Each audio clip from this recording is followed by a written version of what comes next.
Good evening, everyone, and welcome to the Midnight Ride with the Gray Man Prepping. That went too far on that one. I guess that's next week's one. Okay, I am tired. Just sent the grandkids home about 25 minutes ago. And so, yeah, four of them full of energy and just going absolutely nuts. All right. Well, let's see who else here. Let's hop over to the comment section. First one in hours ago. Actually,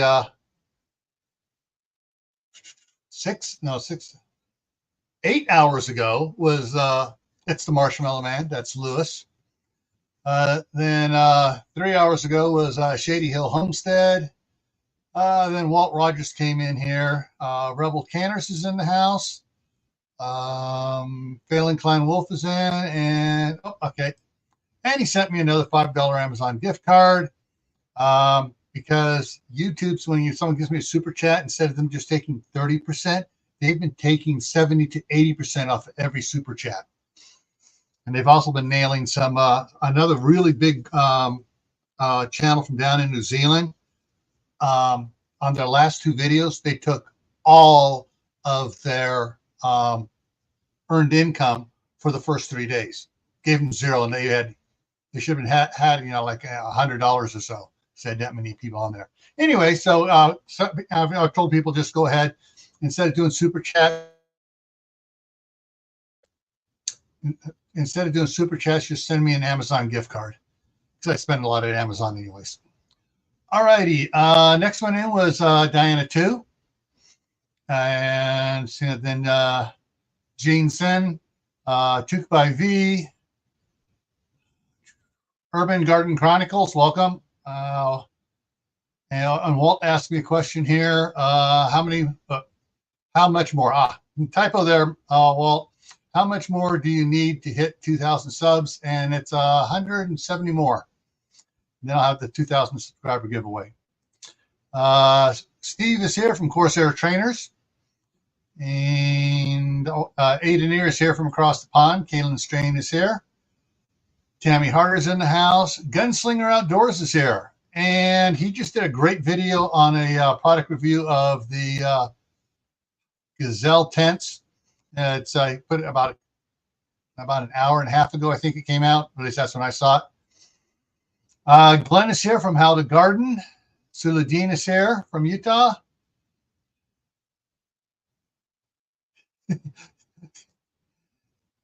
Yeah, that's because they keep screwing over everybody over, and then the advertisers are pulling their ads because they find out what they're doing. So they're trying to trying to line their pockets more by screwing the creators over even more. And all right, excellent. Tooth by V. And Savage Lee is here. 11th thumbs up. Woohoo!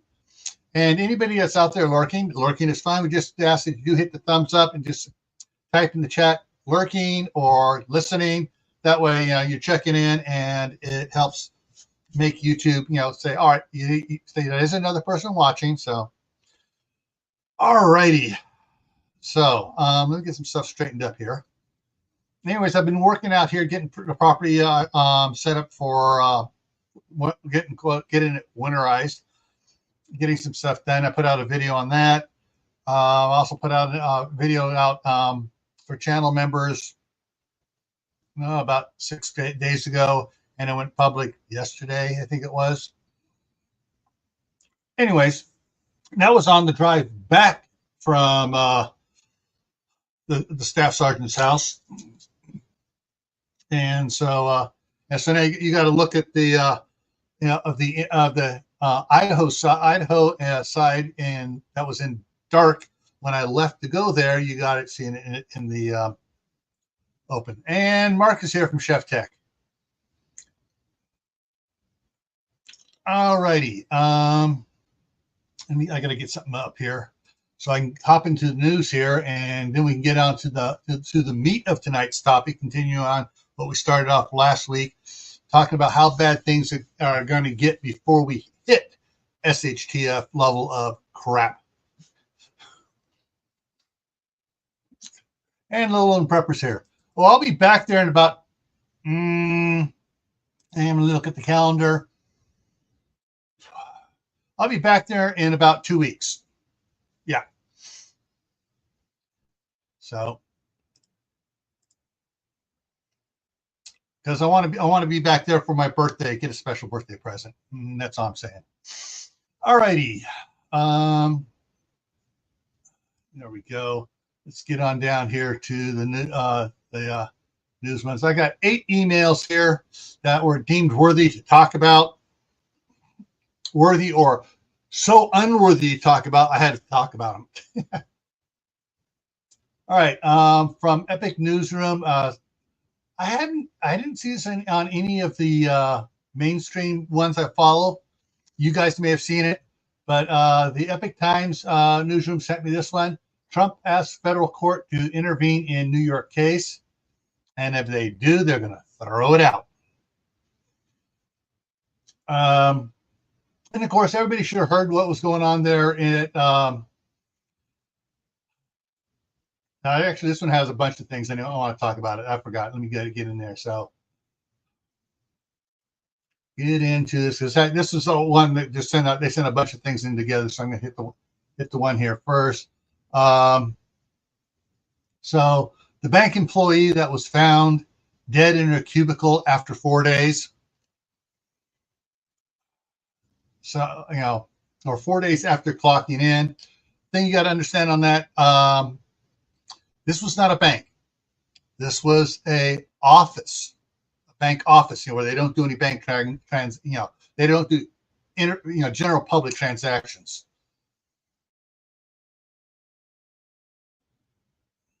Go on.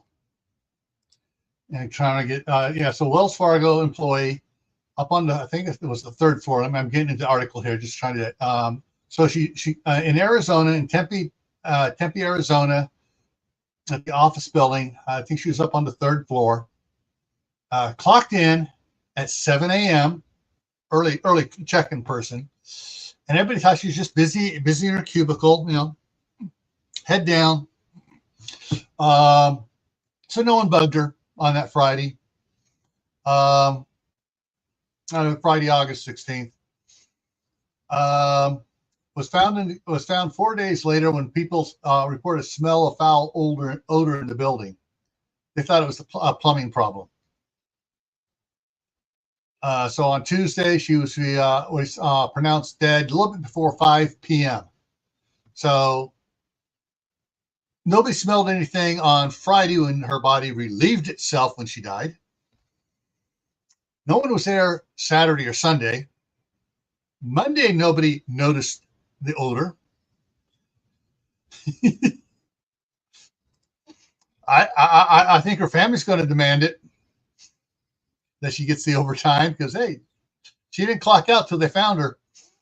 And it wasn't until Tuesday that during the day it's like, what is that smell? They finally got it. So tells you how in winter in the corporate structure, sometimes you can get away. You can be like the E4 mafia. Act like you're busy and no one's gonna bug you. You can disappear in plain sight. All right, another one here on this. Border crossers tried to board a school bus. What was the other ones here on this?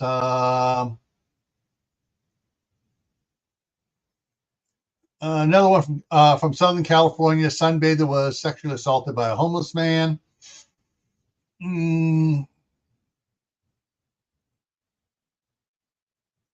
Shoot, can't find the other ones. I wanted to read off that big list they sent me on that one. All right. Major burger chain closures is another one. I didn't go into this one at all, so we're going to go into it together here, find out what major burger chain closures are going on in California. Oh, sorry, California, Steve. Sorry, Steve.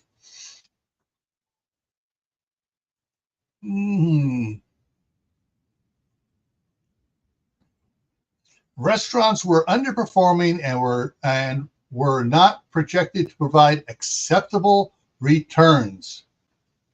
Shake Shack said in the federal filings. So Shake Shack is closing a bunch. In-N-Out is closing a handful of stores. In-N-Out Burger, you know. Let's see. Habitat Burger Grill announced it would be changing its name. Red Lobster closed yet another California restaurant. And the closures just keep on going. And for this is for my weird sense of humor, people. Big boy statue decapitated during crash. Driver injured. You know, Bob's Big Boy. You know, you remember the iconic Big Boy holding up the burger from the Austin Power movies. Yeah. Grammy Karen's in the house. Make sure I don't see anybody else that snuck in here. All right. So yeah, it just the Bidenomics Build Back Better is just going on good and building back more open storefronts by making businesses leave. All right.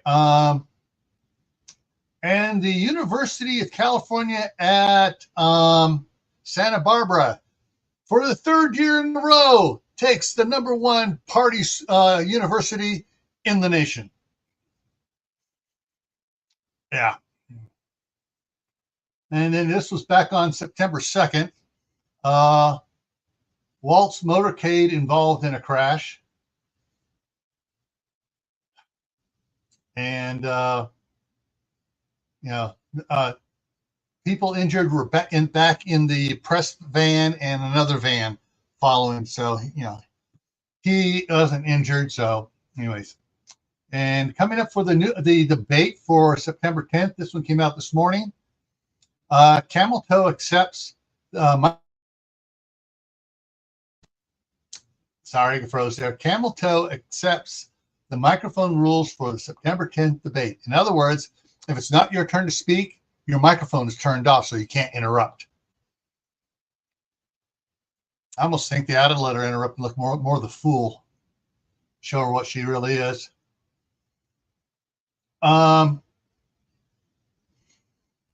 This is a scary one. This is how everybody knows about road rage. How stupid people get on the road rage. Somebody's trying to cut ahead of somebody, and the person honks at him, and the person that was illegally cutting ahead loses his crap and goes off on the person behind to honk at him for diming him out for being stupid, and he gets even more stupid. Well, here's one where it goes to the next level. There was a homicide in the San Francisco Bay Area. And basically, this is a follow-up to it. Police say the killer drove from Arizona to the San Francisco Bay Area to kill the person he had an online gaming dispute with. Playing a game, and you killed me. You can't do that. I didn't kill you. And he went over and shot the guy. Totally stupid. It's like one of these idiots living in their parents' or grandparents' basement and really don't have a job. It's just, yeah. Now, this next one here is aimed at California, but it's going to affect every place east of there. Near critical wildfire weather. 105 temps as heat advisory extended. So this is for for Northern California. I think mainly. Let me see. Let's see if I can drag this down just right while getting the ads so I can share this one. There's the sign. It's not high fire dangers. They've added a new category: very high fire danger. Yeah. And so everything's so dry, and the heat, heat is going on more and more. Hot and dry conditions will continue, resulting in widespread to moderate, high spread, moderate to local major heat risk and near critical fire weather. I guess critical fire weather is where they are expecting spontaneous combustions. I don't know, but 105, after weeks of total dryness, I think is pretty critical.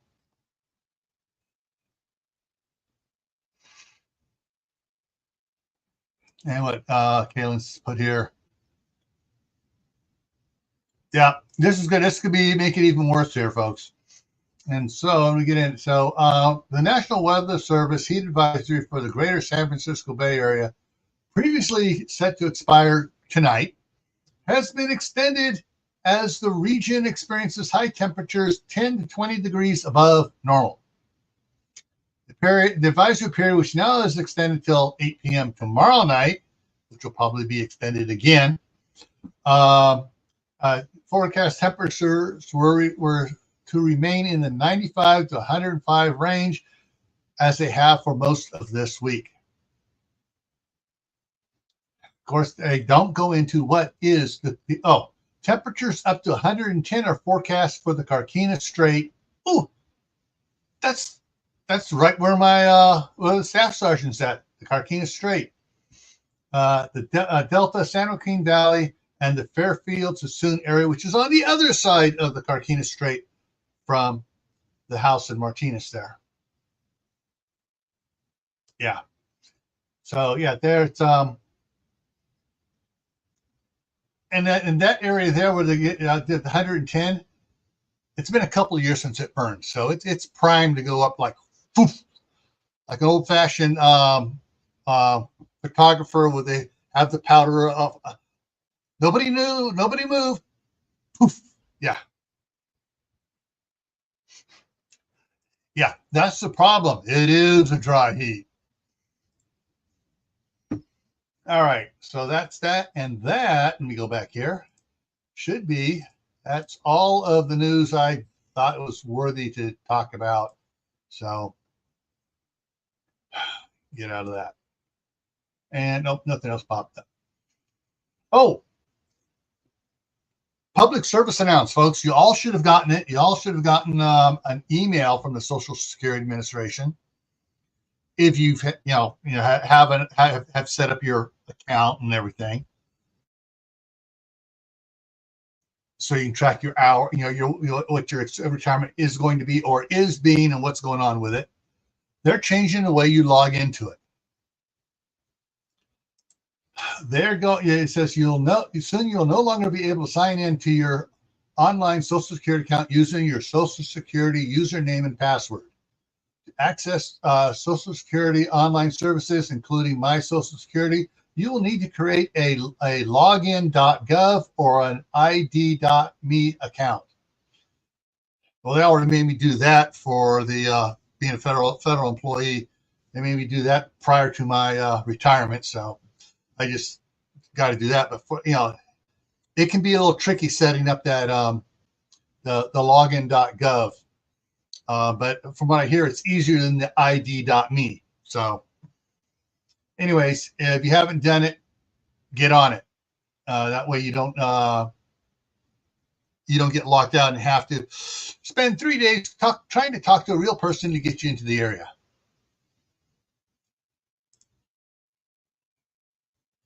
Yeah.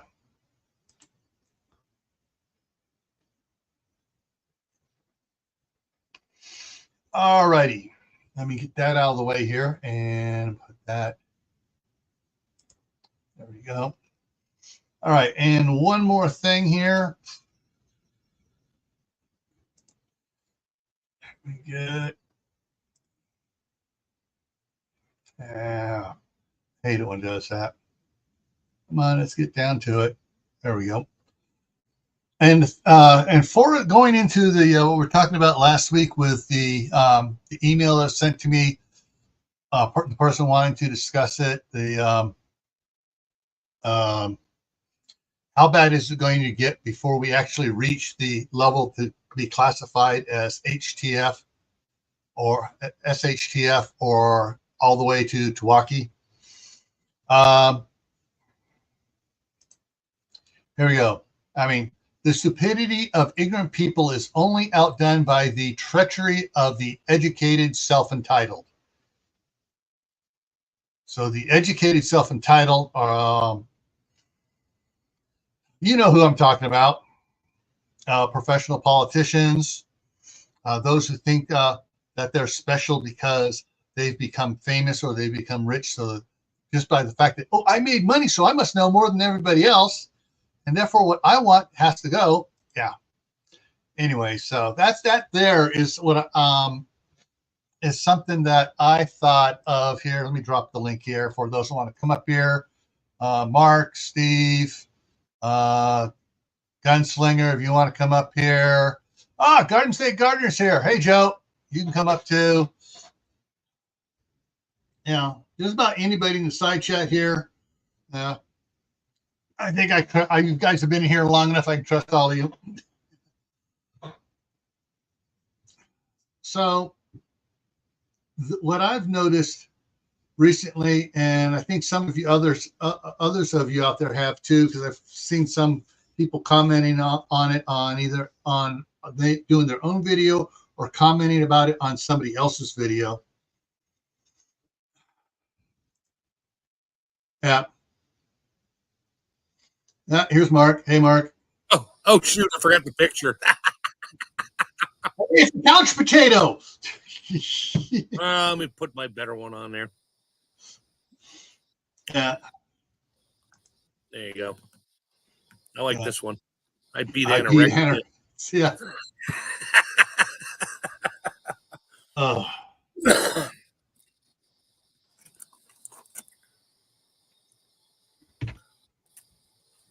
But yeah, it's actually let me go ahead and pin that so that doesn't get lost.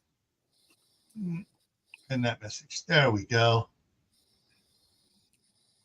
So does anybody ever in California or anywhere ever pull the historical temperature records from the last 50 years and be like, oh, look, it did hit 115 degrees here 4 years in a row for weeks on end.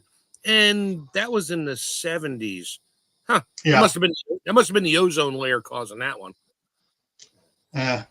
No, my big thing is when they talk about the weather, the tides are going to be melting. I mean, the ice caps are going to be melting and the world's going to flood. No. Yeah. In fact, actually, the amount of ice in the ice caps, right, even increased. Though the shape of the ice caps has changed, the actual amount of ice in them has increased. I mean, that's but the starving polar bears.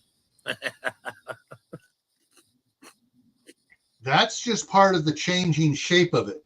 Other areas are getting thicker. Some areas are getting thinner. Some the thin areas that were out there are receding, and other ones are getting thicker and stuff. So, but Ben Davidson was showing some of the reports on that. It's been a couple months now. He was showing in the afternoon video he does that here are the reports. Increased so many cubic whatever here. It's increasing there. It's increasing there. Yes, it's changing shape, but the overall amount of ice has increased. And they got levels where they're checking the actual water level, and it's down an inch. Yeah, where'd the water go? Yeah. Hey, Lewis is here. Hey, Lewis. Hey, those icebergs are getting smaller. I got a bird's eye view of them. Yeah, the icebergs are getting smaller, but the cap itself up there is getting thicker. But yeah, I mean, the parts of it's getting thicker. I mean, it's just that also water from other areas is disappearing, but it's not going into the ocean. But anyways, yeah, the scientists are saying, the scientists that are saying it they keep on trying to censor them so they can't say it. And don't forget, we're running out of fresh water. because the cloud, the water doesn't evaporate out of the saltwater oceans into the clouds and rain on the land anymore. That must have stopped. So we're just running out of fresh water everywhere. Well, part of it, yeah, the weather patterns have changed. The fresh water, where some of it's landing. Yeah, it's Africa now. Way up there. So, and it's freezing, so it's not getting into the aquifers. But yeah, there is, some areas are getting rain and stuff where they were on minimal, and the other areas that used to get a lot are getting in some areas here in the United States. Oh shoot, I'm trying to remember who it was. Was making a comment on it on one of the live streams. They were saying, we've been getting rain for the last friggin' 3 weeks. Our garden is crap, basically, because they're getting too much rain.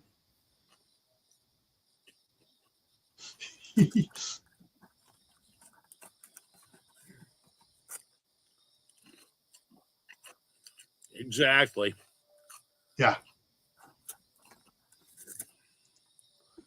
And who is it that bought beachfront property in Hawaii?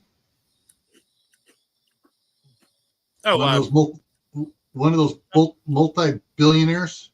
Yeah, well, there's a bunch of them that have stuff right near Maui. That's another story, but we won't talk about that. And there's some down there are in the ritzy areas, Malibu and stuff like that. Steve probably knows them down there. Who all's building bunkers down there? Down, not up in the hills, down in the lowlands.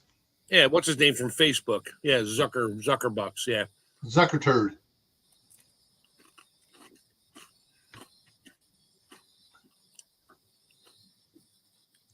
Yeah, Jay, I remember that one. There's some people been putting out little short videos on it, like 90-second videos that they're putting them on the reels on Facebook, and they're putting them on Instagram and on X, no longer Twitter. Going through in this decade, this was what the panic was, and we spent billions of dollars to correct it. In the next decade, this is what it was, and we spent billions of dollars to try to correct it. Acid rain, ozone layer, global cooling, global warming, you name it, it's a problem. Pay more taxes, we'll fix it, and it never happened. But they got our money. Yeah, the money was spent on a lot of studies. Studies that were with companies owned by spouses of congressional leaders. No.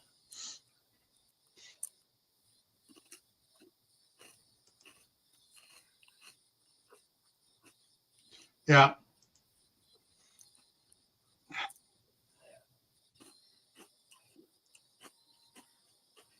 So Zuckerfool built one under his Hawaii mansion.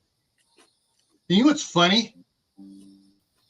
My younger brother was the superintendent for California's second largest underground construction company, and they got a job over in Hawaii on over there. I forget which island it was on. I think it was on the Big Island. And so they were working. They were only they wanted to work 6 days a week and pay them overtime for the 6th day, but there was problems with since they're working on a military base.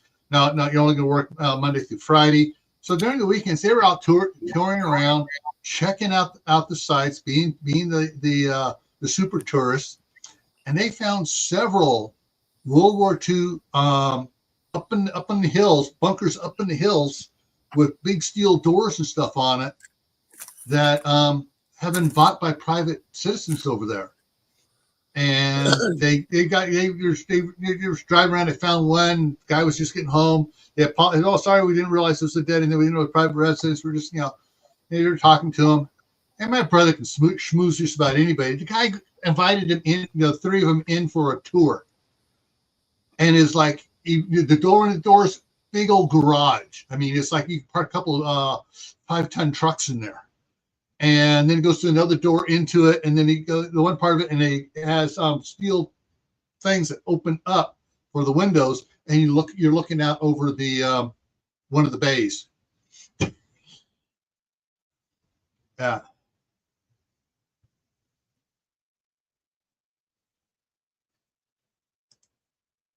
Yeah, I bet you're right there on that one there, Kaylin.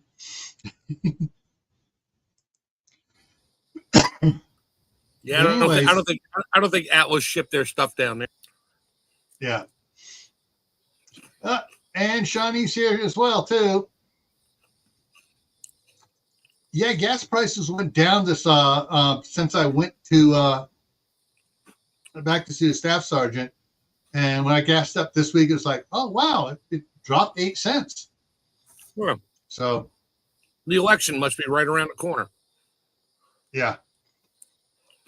But things are good. I mean, I've just seen some of the stupid stuff that I didn't want to talk about on here, on the news articles, and some of it, people are putting out there doing their reels, and down in the description they have the links to the news article, so you can go look at it yourself. I like the guys that do that. Well, here's the link to the news article. Go check it out. And it's just like the stupidity of the subcommon man and the arrogant stupidity and treachery of those who have been educated and have money. Yeah. All right. Have a good night there, Gunslinger.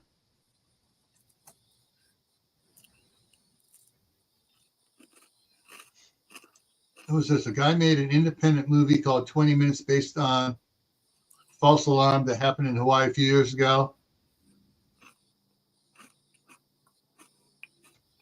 Yeah. And there's a bunch of those old World War II bunkers there in Hawaii, up in the hills, So I bet they're all occupied by now. Oh yeah, they were occupied, in the 70s, 25, 30 years ago. Yeah. As soon as the government put them up for sale, they're gone. Yeah. Well, some of them, they had to be tracked down because the government didn't put them up for sale. They just kept their mouth shut about it and just left them on the books until someone inquired about it. When someone inquired about it, they were, yeah, that's for sale. Huh. Yeah. So the only thing I have noticed about coming out for what's going on there in Florida. What's the beach? Miami? No. Pebble Beach or Myrtle Beach or something like that. You got a bunch of these dumb kids that are taking their pickups and dragging the butt on the ground of the pickup. Just the opposite of what it was back in the 70s, where they raised the back end way up and had the nose down, where it went down the street, looked like a dog in heat. Well, this is just the opposite. It looks like the dog's dragging its butt on the asphalt, trying to wipe the crap off. That's back like the 50s were. They did that in the 50s. My dad had a car like that. Lower the you raise the front and lower the back, and yeah. Looks like you're doing a wheelie all the time or something. Anyways, the cops down there, the city police and the sheriff's department, nailing them every day. They get two fix-it tickets. Get it fixed. Don't drive it on the street to get it fixed. Third time they do it, they impound the vehicle. No. Hey, Prepper 101, how's it going?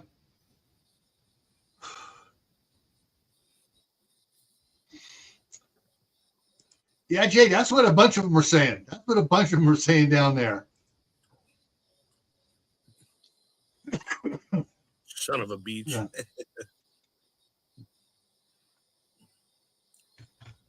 Son of a beach, man.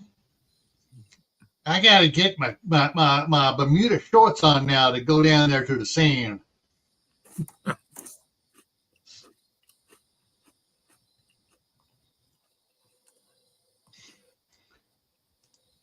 Steve, how you doing? All right. Trying to remember how to set this up so I can hear and see everything. Yeah. You guys got me all right, though? It's all good? Yeah, got you all right. You hear you fine? I haven't jumped in on one of these in a long time, so I'm like, Yeah. what do I got to do? Yeah. Gil hears you, the raccoon hears you, and the Stay Puft dude hears you. All righty. There we go. And I can see the chat. Okay. And Kaylin out there says all's good. She can hear you good too. All righty. I actually don't have anything going on right now. Usually you guys are talking when I got something going on. So we got flag football practice, but it got canceled because it's like 102. Yeah. Yeah. Howie's here. Hello, Howie. I mean, there's just so much. I mean, you're probably tuned into it more than I am because I'm just outside trying. Either I got the grandkids with me in here or with me outside trying to get everything done here, and so I'm not checking the news as often as I should. Yes, I'm guilty. I haven't been checking the news as often as I should, but what I do see is like, holy crap, what's happened to people's common sense? Well, actually, I wanted to jump in and ask the question when you were saying earlier about, how far do we have to go for it to be SHTF? Yeah, how bad is it going to get before it's everybody realizes, oh crap, we're there. Right, and everybody says SHTF, but then my question is, what's SHTF? And I don't mean on a personal level, because everybody knows, on a personal level things happen, right? But in the bigger society thing, everybody's like, wait till SHTF. Well, what is it?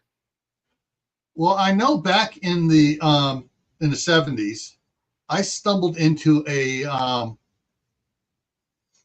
coffee shop down there in Burbank. I was walking home from the pool, went in to get a soda, and I'm sitting there, and there were these 5 guys sitting there talking. One of them was Jerry Ahern. The other one was Benjamin Smythe, who nobody probably has ever heard of him. And I can't remember who the other ones are, but there was another author in there. Another one did articles for Guns and Ammo and American Rifleman as well. And they were talking about this stuff. And I'm looking, and I just turned around, I quipped to them, well, how many levels of disasters do you want? And they kind of looked at me, okay, okay. I am a 14-year-old scout. And here I am with these, icons, And I just said, to me, as someone who's just learning this stuff, you got your emergencies, you got a life-altering event, and I'm not sure what you want to put in the middle there, but then you're talking about the poop hitting the fan, and then the end of the world. As well, and turned out, started calling end of the world as you know it. I said, if you want to put some more in there, but the last two, I would say that's when government, federal government level has gone, or state level has gone, and some cities will be gone. And they went off with that, and they asked me for my address, and Jerry mailed me some back and forth a few times, and a couple of the other guys did too, and it was like. But then when I moved in '73 to Arizona, I lost their addresses. Dumb shit with me. Everything got packed up weird. But they were saying that, like for SHTF and Tawaki, that's when the government has failed, and SHTF is the lesser of the two, and that when it's SHTF, federal government has collapsed temporarily. It's so bad they can't communicate with themselves. They can't communicate with themselves. They can't get stuff done. You're going to have pockets that may be functioning around, like the coop centers, but there's not going to be much command and control. And in Tawaki, it's going to be a long time before anybody recognizes the federal government again, because it's down for so long, and it's bad. But for SHTF, which means that, example, all right, since I used to live in California all the time, I still own property there. The federal government's not going to be fun. The federal government's not going to be working. The state government's not going to be working. A lot of big counties aren't going to be working. Smaller counties will probably stay functional more because they're more on a local level already. Major cities are going to implode, but small little cities out by like where Uncle Al is, and up by Jamestown and yeah, but Carlson. Okay, so when you say the small towns like Uncle Al, without saying where he's at, because I know you know where he's at, and I know where he's at. Right. I mean, I posted one time when I was 10 minutes from his house, right? Yeah. And everybody says, oh, the rural areas. No, without any electricity, half the people out there where he's at are going to die.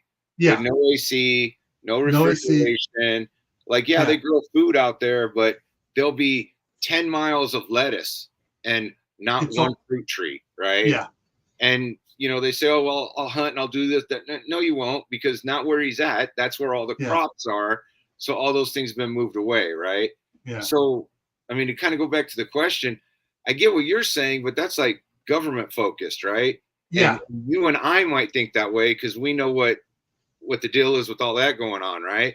Yeah. But I would ask everybody in the chat and then the other two fellows up here, what do folks consider SHTF? Because it's this mythical, magical moment when everybody's going to strap on all their gear and they're going to go out and become the overlords of whatever area they're in. But I keep asking people, what is it?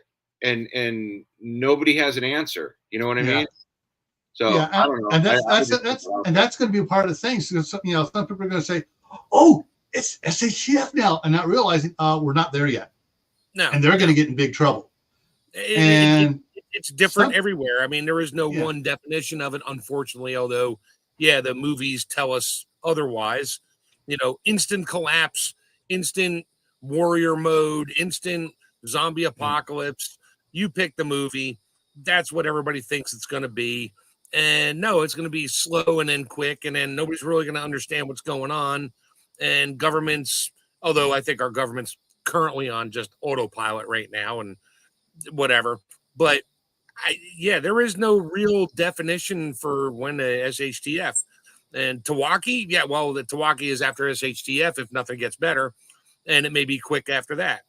So who knows? But I mean, power goes out for a week. You're in a mini SHTF, if you want to call it that. You get a snow blizzard and that. You're in your own SHTF in your neighborhood or county for a couple days. After that, who knows? I mean, you really don't. I mean, the most you can do is just sort of hope and pray and stay out of the way and make sure you have what you need, and maybe for some friends in that, and just in case something gets really bad. But if it gets really, really bad, and who knows? I mean, there is no definition of it. I mean, everybody, like you said, everybody portends there's a definition. There really isn't. Right. One of the things I think that goes with this, right along with SHTF, is the other acronym for a world without the rule of law. Right. Well, the reason I asked a question like that is because way back in the day when we had these things called books, and you had to get a book and read it, or find a magazine and read it, and we all couldn't get on the internet. It used to be Tiawaki, right?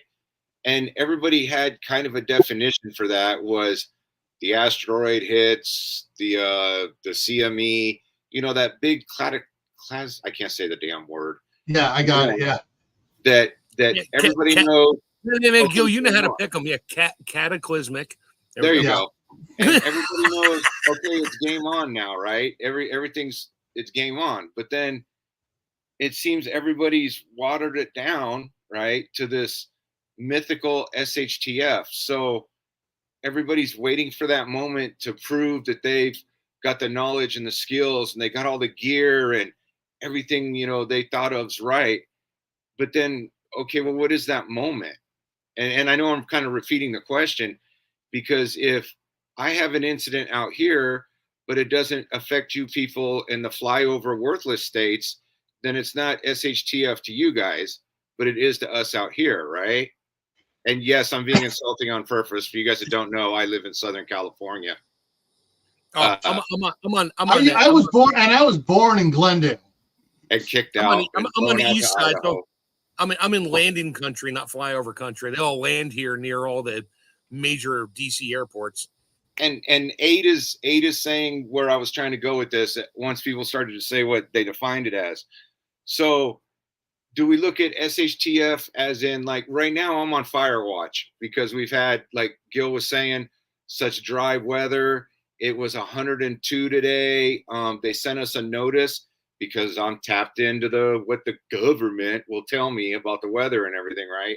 And the warnings, they said that we might get 40-mile-an-hour winds in some areas tonight. So if you're from California, you know, dry, hot, and wind. And all it takes is one space laser from the Illuminati, and the whole state's going to blow up, right? Yeah. Or somebody flicking their match out the cigarette out the window, or Gil, do you know how long I have smoked, dude? I have smoked for like 40 years. When you flick a cigarette out the window of a moving vehicle, it goes backwards behind the car and goes duk, duk, duk, duk, duk, duk, in the road. And sparks and stuff. You're being a Karen. All right, stop being a Karen.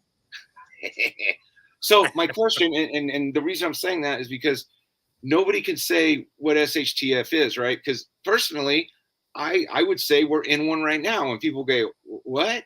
We're in a societal collapse that's bigger than my city or my house or my state, because take what Aid said on there, right? He says part of the UK are hitting the fan at the moment. Yeah. So right. When does it become an issue that all of us should go, oh, wait a minute, we need to take proactive, not reactive steps in what we're doing in our personal life, because the civilization thing, I'm trying to put it nicely, that's going on right now, right? The UK's almost fallen already. Then you take the muddled incident that everybody knows about in Aurora. Well, that's going on, right? But then you expand that across the whole nation. So then people say, oh, well, that's just there or that's just here. But if you start looking, the same thing that's going on in England is going on here. The same thing that happened to France is happening to England and is going on here. So at what point do we declare, okay, things have gone sideways, we'll say? Gil, you got to like give me $1 because I'm so watching my mouth right now. Well, the fan is always spinning, and there was always a little bit of S hitting of blades, scattering here and there. It's just the S seems to be getting a little bit more volumetric, and the fan seems to be spinning a little bit faster. Yeah. So it's spreading further, but it's still scattered.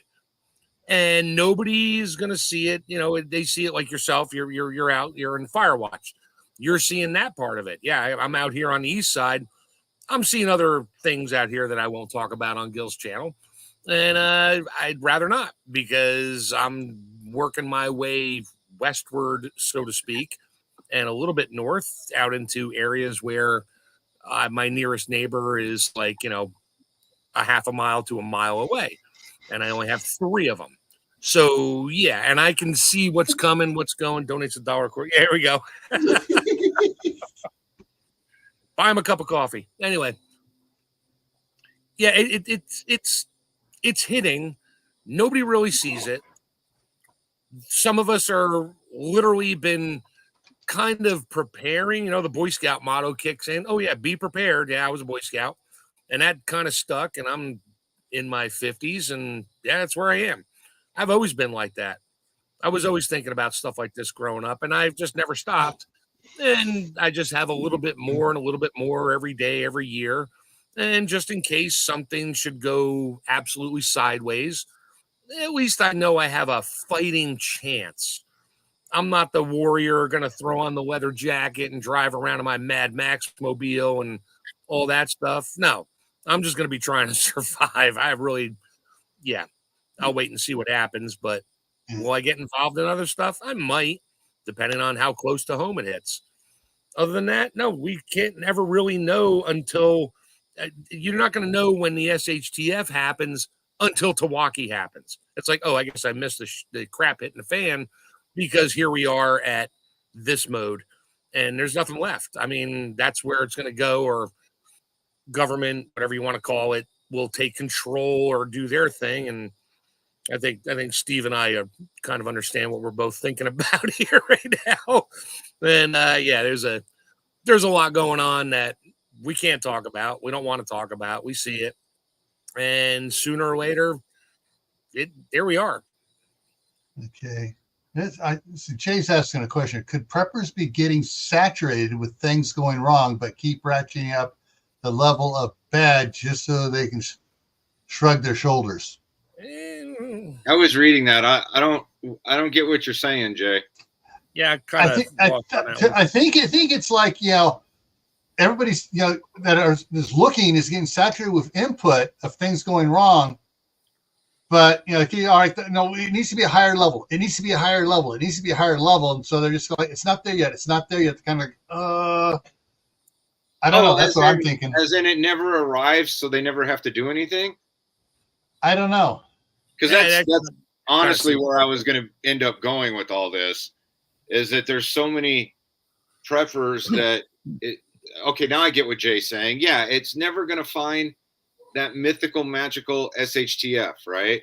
Yeah. So they never have to actually do anything. Does that make sense? Wherein, like, you see the slow decline that we're going in, that everybody can look around and see, right? I mean, you look around, you're going, really, man? There's just crack addicts standing on the street corner. And before somebody says, "It's just in the big cities," no, it's not. It's everywhere, man. Right? So that would be one thing there, right? The not paying attention to the reality of what's going on around you to begin with, right? And living in this bubble, but saying you're super prepper. Well, okay, super prepper, you're in your cabin in the woods. You affect nothing, and nobody gives up about you, right? That's another dollar, Gil.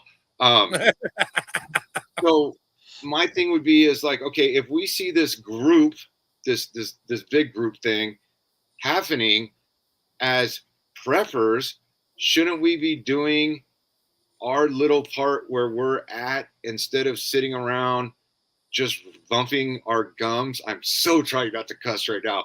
Bumping our gums about what others aren't or are or aren't doing. Does that make sense? Hopefully that makes sense. I think what like Jay clarified there, it's like the frog in the boiling water situation. Right. And I mean, we all can look around and go, okay, things ain't getting better right now.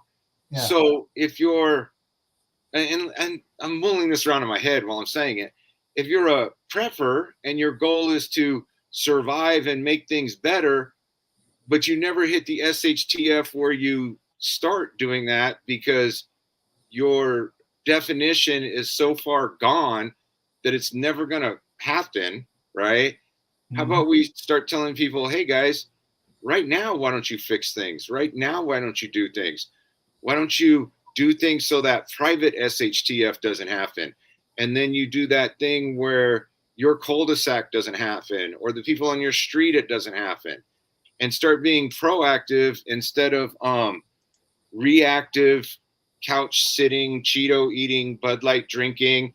You know what they should have done right then? Well, bro, if you got all the answers because you can Monday morning quarterback everybody, get out in front, bro. Get out there and do something, right? Yeah. I don't know. It was just a thought.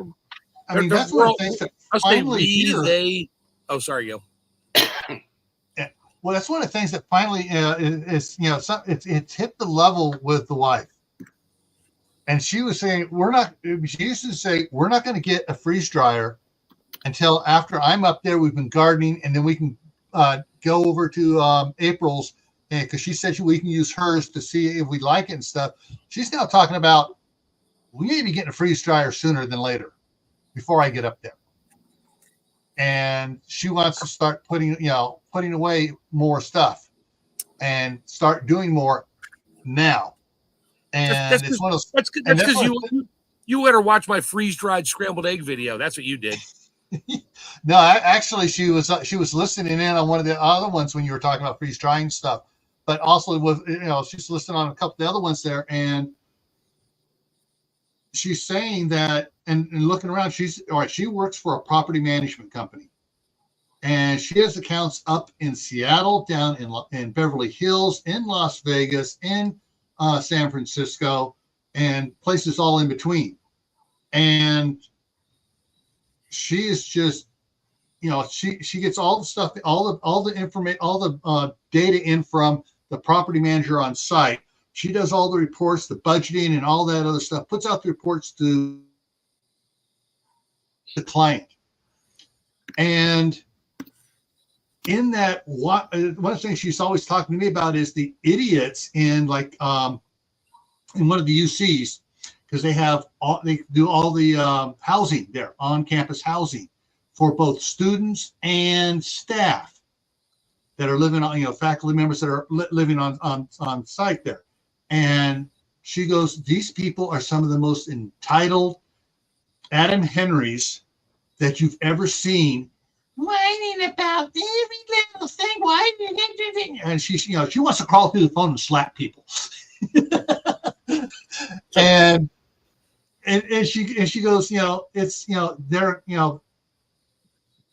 they're just screwing up the campuses, which is screwing up the students on the campuses from learning stuff, because you got these idiots teaching, hey, we got to do this. And anyway, she is saying, she's just seeing it getting so much worse, because she can go back and pull up all for the last 20 years, how much is being spent on different crap on these properties from people doing stupid shit. Oops, I said the S word. Hey. So how do we get from freeze drying? She wants a freeze dryer to. This is why, because she's seeing it's going, and she's looking at the numbers, and she and someone else in the office was noticing it too, and they did a report on the side between them, and it's, or you prefer, it's getting worse and worse faster, and she's realizing, crap, we may just have to go ahead and sell the house here in California and get everything we need there. Go ahead and get another tractor here and get the fields and buy some more land here where we can actually be self-sufficient with my daughter's family, get our two boys here, and maybe get a couple of my nephews to come up here too, where we can have a community here working, plus friends we have here in the small city here. And try to, and that just totally blew me out of the way. It's, oh wow, there's shit she's not telling me. So going back to what Steve was originally talking about, I'll keep you on track a little bit there. I think everybody's waiting for the CNN news flash. Newsflash today, the crap has hit the fan. Everybody freak out. I mean, that's basically what people are sort of waiting for. Is some news flash to say, okay, now is the time to the crap hit the fan, go do your preps, go do your thing, go out and riot, go do everything. That happened already in a couple states. Yeah, but nobody's going to listen if CNN does that, because, so. Well, I was just saying CNN in general. Right, no, but going with what you were saying, 90% of the people don't watch CNN. I mean, I am not some far right-wing guy. I'm somewhere in the middle, right? But I hold my nose and I watch MSNBC and I watch CNN. So I have a clue what's going on, right? With the other side, which is a long story, but the other side. But most preffers of YouTube land, they get their news from the con men in YouTube land. So they've said every day for the last, 10 years. I've been doing YouTube for 6 years now, right? So they've been on there. Some of them on there 10, 12 years already, right? And every week, the end is here. The end is here. So just like the boy that cries wolf. Yeah, do this now. Do this now. Listen. You know what I mean? And then when they do, they go, fearmonger, insert. We all have a name that does it. Says it's on now. Well, didn't he just say it was on last week and the week before? And, whatever. Like climate change. Yeah. Well, Steve, it's just like you were saying back in 2020 with these channels that in 2019, 2018 saying what they're going to do when something happens and the red dragon shows up, and all of a sudden they stop making videos because they're not doing what they said they were going to do. Yeah, exactly. No, I just think that, like, if we have this mythical moment in time that no one can truly define, right? Yeah. And I've asked the question in other settings, not just like right here, right now, right? And nobody can really give a definition. The closest they can get is Teotihuacan. And I'll be like, hey, young person, because I'm realizing I'm old now. We were talking about that 20 years ago. We were talking about that before there was the internet, when there were still dial-up chat rooms, okay? People were talking about that. That hasn't come, right? Mm-hmm. It's probably not going to be tomorrow. You can't define what SHTF is to me or to yourself even. So how about you do something to make the world a better place now instead of after SHTF, you're going to come in from the woods and you're going to school everyone on how society should be and how everything should be done. Like, well, get off the right now and do something. Like even Gil going and getting involved locally with the government where he's at now, right? That's doing something, but nobody ever says, go forth and do good deeds. It's always, hey, you know what those other people should have been doing in that their situation, right? I'll tell you what they should have done. Well, Bubba, you can't tell me what we should have been doing because you're not doing it. Well, you got to go check your EBT card you get from the government every frickin' month. I got it's not to say the F word. All right. But you know what I mean? And I don't get it. So that's why I was asking, what the is SHTF? Because nobody can define it, but it's going to be that magic moment that we all, like little chickens, come out of our eggs and we're like, now we'll change everything and make the world a better place. About the only thing I can see. I think when it becomes SHTF, people are going to go at, not even yet to a Teotihuacan, but because SHTF, to me is a shorter time recovery. If it goes this far and everybody goes, whoa, well, stop, all right, and but come back. Okay, but see, what is that? When you're saying a shorter recovery thing, correct me if I'm wrong. That would be a tornado. That would be an earthquake, right? I'm talking like 5 years, 6 years, 7 years, whatever, for the government to recover. Okay. No, that's what I'm saying to clarify. What it is, right? So it's for me, from all my experience, SHTF is a shorter. We've had a major incident, and it's gone. Oh crap!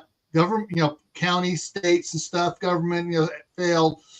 Grid may have gone down, whatever. And all right, now we got it. And it's like everybody goes, okay, let's start fixing it. And we've gone so far, it's going to take us several years, 5, 6, 7, 8 years for be able to get communications going again, to get information going again, and to really start the road of recovery. The recovery may take really longer, but to start the road and get it back on track, it's going to take 5 to 8 years. Where to me, Teotihuacan is going to take a whole generation before it starts coming back. It's gone bad, so bad. Well, I think Steve's more looking at, okay, when are we going to know when it starts? Not what's happening, how long it's going to take, and all that. We get all that. Right. It's not that. It's like the only one thing I can personally see, which will cause one or all of the above we're talking about here, is a financial collapse. Because if there's a financial collapse, which can't say it's not really on the horizon, just don't know where on the horizon because our dollar's worth less and less and less every day. They keep printing it. Once that happens, the crap will hit the fan because that affects everything and everybody. You name it, down the line from, I can sit here and name everything off for 20 minutes. But if there's a financial collapse, the crap hit the fan. Period. Right, and just you'll like know about Jay's it on a saying in Friday, there, but Jay you won't. brings up the You'll Great hear about it Depression. Friday, but you won't know about it till Tuesday. Yeah, Jay brings up the Great Depression. So take that for instance, right? If we take everybody's modern whatever definition, sand in the line in the sand, whatever the hell it says. Yeah, line in the sand. That's it. At what point during the Great Depression did people go, "Oh, we better do something proactive"? You know what I mean? Yeah, too late. Yeah. It already happened. Yeah, that's the Right. problem. Yeah. So if you take the financial situation, we're already going places that we really don't want to go with that, and they just keep stacking to it. So it using just that scenario, just that one, right? Okay, at what point do we start doing something proactive about it? Well, I think if you look at the Great Depression, how can I be proactive against the world banks and the governments overprinting money? How can I be proactive at my level to affect that without putting my wife and family in absolute jeopardy of don't ever talk about that? Yeah, that's the problem. No, I got it. I got you. Here's an easy one, and I catch hell in YouTube land for mentioning this because it's no fun. If it's a financial crisis and the finances are going to hell, well, part of supposedly emergency preparedness, because I hate using the word prepping, is having money put away, right? So if you have no debt, then the debt masters can't get you, right? That's right. So that to me would be something that we could do right now as we start going down the toilet bowl, right? If all of us as creators or whatever, or folks talking in YouTube land, even if you don't make videos, if you're just out here talking to folks and you say, hey man, maybe you don't buy the new bass boat. Maybe you pay off the house. Maybe you pay off the car. Like I need a new truck. The AC ain't working in my truck, but guess what? I don't have the money lined up right now. And for the truck I want, it's like $60,000. So guess who's not getting a new truck, right? Oh, my truck's a 98 Ranger with 228,000 miles on it. I'll fix that thing if there's nothing left to fix. So I don't want to buy a new truck. I like my old truck. I truck. Get some work done on it. I'm going to put the money in to get the work done on it to keep it going, to keep myself from having a car loan to have to pay. Exactly. Because I'm looking around and going, okay, financial things are going crazy, right? Yeah. So to me, that's an example of a proactive step that you can take now instead of sitting on the couch, shoving Cheetos in your pie hole, waiting for the mythical, magical SHTF where suddenly you're going to become this great human being, right? Yeah. Here's what I try to teach everybody and tell everybody, and I've said it before on Gil's channel, my own channel. In 1932, a $20 gold coin, solid gold coin, and a $20 bill would get you, a 4-piece suit, top hat, cane, shoes, wool socks, underpants, everything you need. $20. Bury those two in the ground in 1932. Dig it up today. That gold coin will still get you the 3-piece, 4-piece suit, hat, tie, you name it, everything you need. That $20 bill gets you 2 Happy Meals at McDonald's. It's not that gold or silver, and I'm not a financial advisor. It's not that gold or silver are increasing in value. It's that the dollar is basically almost toilet paper. Actually, soon toilet paper will be worth more in gold or silver than a dollar bill because it'll wipe your butt longer than a bill will. Yeah. So the financial economy is already, we're already at the precipice of pretty much no return. There is no returning from. Along the same lines of that and what Jay was saying about the Great Depression, what most people don't realize is the Great Depression started 5 years beforehand. But it didn't reach that. It was going down, but it didn't go until Black Friday or Black Thursday, whatever it was. When stockbrokers started jumping out of stuff, and everything really took a big hit. However, what most people don't realize is it didn't affect the entire country as a whole, but it did. So you had a lot of people, companies go bankrupt or go out of business. A lot of people unemployed. A lot of this stuff. I did a live stream here, and I had pictures showing what the grocery stores looked like. There were grocery stores that were fully stocked. People just didn't have the money, to buy it. Other people did. There were people that were not working. There were other people that were not only working, they were partying. It depends on what sphere you were in, depending on how bad you were affected by it and what you were able to do. So, some people were able to get multiple jobs and remain going, like my grandmother. She had multiple jobs. And my mom was born in 1922. My dad was born in 1930. And so my mom remembers it quite vividly. My dad grew up as a boy. I mean, by the time he remembers stuff going on, it was 1935, and, things like going on, and he knew how it was for his family and stuff. But my mom, she said, we still dressed good and stuff, but we did not, we weren't, that's what I'm looking for. We weren't extravagant in what we do. We were very frugal in what we did. We earned money. We were like a skinflint in how we spent it. And we weren't in rags. We weren't in the soup kitchen lines. We weren't all this bad stuff. And she said, actually, looking back on it, we were probably very well off compared to a lot of people. And some people were, for them, the comeback on it was short. For others, it wasn't until 1942 when the after Pearl Harbor and the industrial war machine started kicking up and hiring everybody, and all of a sudden all this money started coming and going around, and that's when the recovery really started. It froze. For everybody. Was in 1942, early, spring of 1942. So as far as recovering from an SHTF, I mean, it could hit just like that. Like I said, economic, all of a sudden it's going along and we're saying, oh, crap, we're done. And all of a sudden there'll be a point it's going to drop. And when that drops on an economic thing, everybody's going to go, shit, what's going on? Yeah, for those who haven't been paying attention for the last 20 years. Right. And so, but at that point, it's going to keep getting worse. But in today's society, it's a little bit different than back then.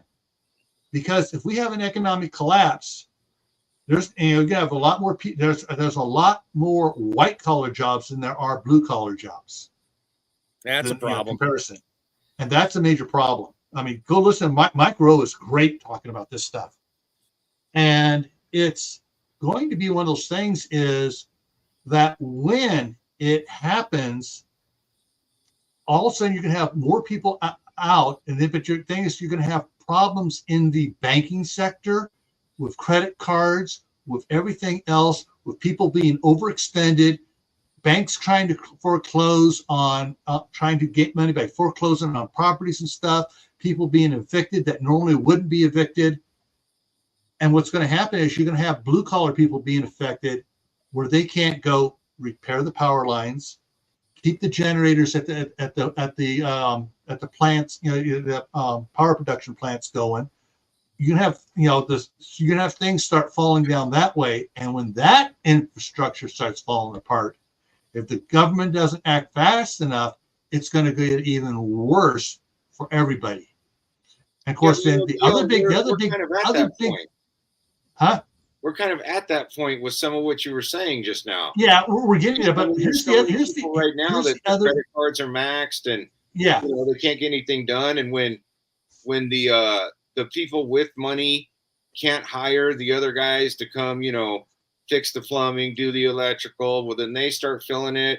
I mean, I don't know about you out there in wealthy old Idaho, but down here in little Southern California, there's a whole lot of people that are hurting for work. Yeah. Yeah. One of the things though that's going to happen on this though is that, all right, getting back to the power thing, where are all our transformers made? Not Germany. In the United States anymore. Europe. Germany mainly, and the Netherlands. that's where most of the generator, the power transformers for the substations and stuff are built. And there's a backlog on it of years, like 2 to 3 years, to getting certain transformers built. And so there, there are some of the companies have been thinking, okay, we need to order more now, because we know we got all these. We know we have these subdivisions coming in, that people are trying to do that. We're gonna, and what they're doing now for the new ones they're putting in the substations. In the substations, they're putting the transformers they need and 2 spares. Well, see, all the transformers. And most people don't talk about that, but you got so many others in existence that are barely getting by. And if you have areas starting going dark because they don't have the equipment or the workers to repair it, well, everything's going to go worse. The reason we don't have the transformers is because FEMA bought them all and they're hiding them in underground bunkers around the country. That's all. Yep.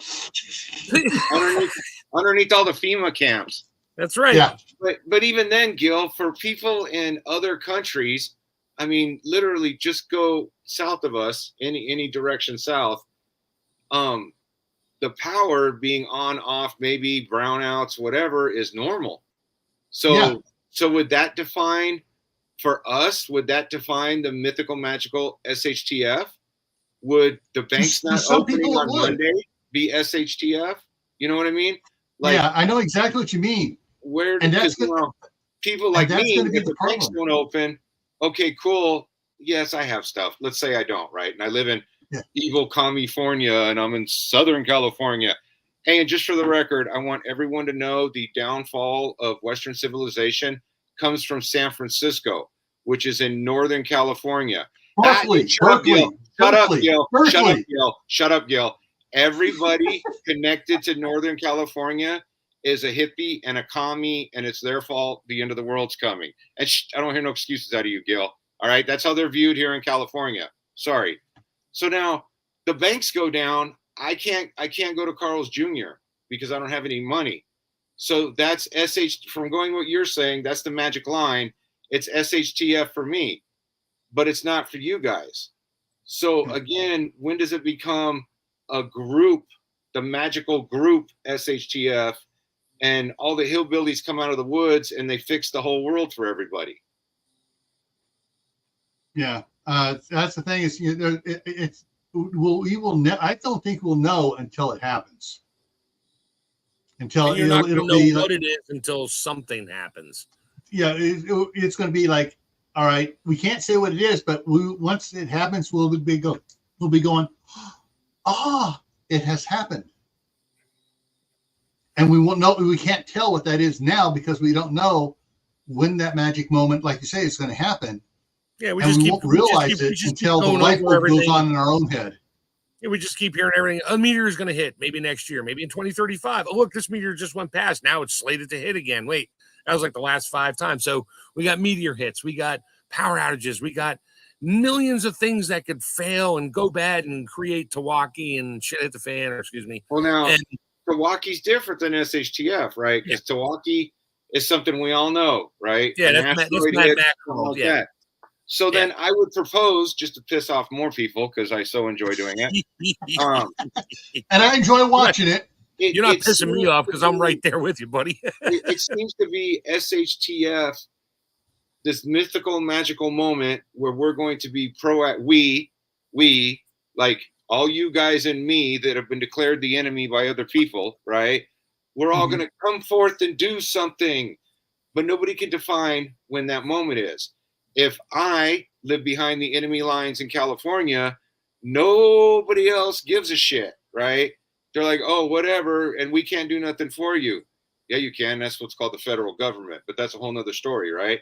So to me, SHTF is becoming an excuse in the prepper community to never actually do, and sorry, Gil, a fucking thing besides sit around, point fingers at other people, and collect government checks. That's it, right? You know, I got my disability. I slipped and fell, working at Kmart. So now I get disability.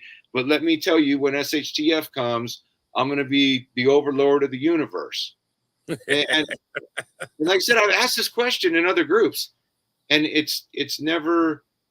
Well, you can have a personal SHTF. Well, yeah. So now what? I can have a city one. I can have a state one. I can have my half of the country one, right? But then, okay, when do all the know-it-alls rise up and handle it? Well, they don't, because we can't define SHTF. Yeah. Therefore, SHTF never happens. So they never have to come out of their cabin in the woods and can just sit around pointing fingers at everybody. That's your crisis, not my problem. Yep. Yeah. You hear it all day long. And then a crisis. I'm ready for anything. I have no crisis. I have no problem. Sorry, you lost your job and your company went down. The city's burning and whatever people. Yeah, I can go a million directions on that. I won't. Well, but sorry about that. But I'm good. So it must be your problem, not mine. Right. The worst one to me is the simple act of voting. How many of these super cool kids? Oh, it's all rigged. It's all blah, blah, blah, blah. Whatever. I won't go down the whole voting thing. But if you simply can't get your ass to the voting booth, or you can't fill out the card and mail it in, like there's crack whores in Cincinnati filling out the cards and sending them in. But some, righteous fellow living in the woods says, I can't even do that. Like, come on, man. Then you're just looking for excuses to hide like a little.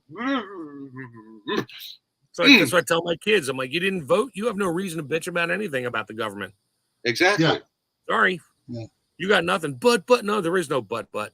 Shut up. Yeah. Go vote next time. And then you can complain to mommy and daddy about it. Yeah. But did I mention that if you buy my super duper equipment, you'll survive SHTF? Yes. Tell me more.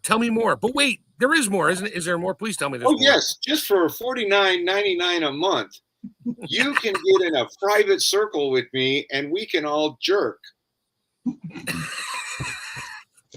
Oh, now we're talking cooking. Okay, jerk chicken. I got it. Yes. Yeah.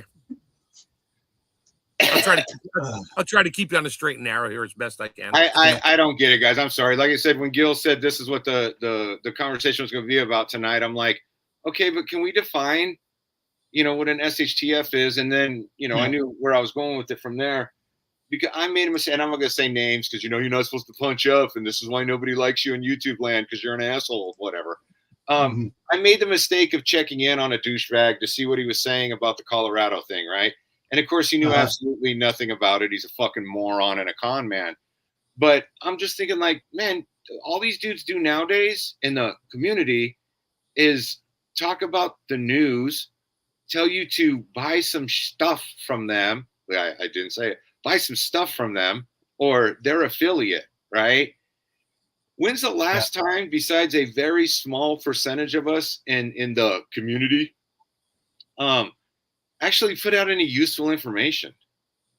Like, I don't see it. Now, granted, I have stopped watching a whole lot of crap. And like Gil stated earlier, after reality came in, BLM happened, COVID happened, a whole lot of these super cool people stopped making videos because reality wasn't jiving with their VS.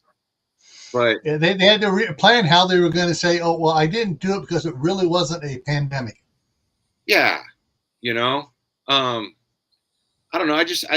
It's to the point now where nobody's actually doing anything. And I really, really think the definition of SHTF is my excuse to not do anything. When the stupid hits the fan. Yeah. Yeah. But I mean, they're just going to sit there and keep saying, oh, it's somebody else's fault. It's somebody else's fault. You know what I mean? Yeah. And then sooner or later, when somebody shows up on their doorstep, well, everybody come help me now. Why? Like, you guys remember a couple of years ago when they did that rally in Virginia? Was it Virginia? About gun rights? And, everybody wanted to go there and stand out there and do all their thing. I got invited by some people, and I was like, hey, really, man? Why? Nobody showed up in California when they were doing it to us, right? So why am I going to travel all the way out there for you guys? I know, sounds wrong, and I'm an asshole. I know, sorry. And sexy cooking came in. For anybody that's wondering, Sexy Cooking is a real channel.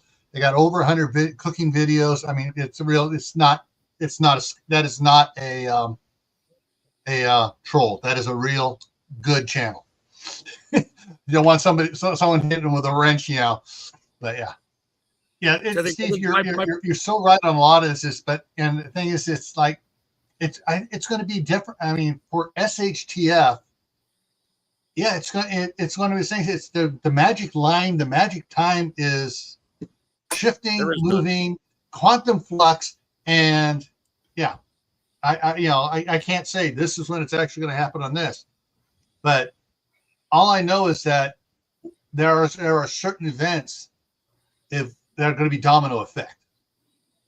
When the certain dominoes start falling, people are gonna I don't think during SHTF certain people are gonna rise up and fix everything. That's never been my belief at all.